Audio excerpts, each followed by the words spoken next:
ఏమైపోయే వాళ్ళమో అంబేద్కరు లేకుంటే, ఏ చీకటి మింగునో తను వెలుగై రాకుంటే, తరాలు మన స్థితి గతులు మారక తల్లడిల్లు కథ సకల జనం, బతుకు అగ్రకుల విషకౌగిటబడి నలిగిపోవు కథ నేటి దినం.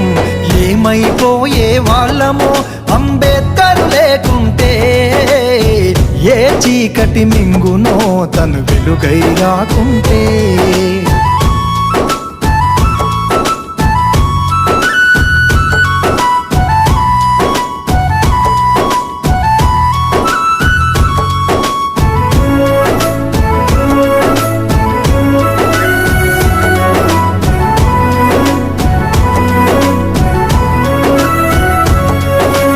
అడుగు అడుగు తను అనుభవించిన బాధను తలచి,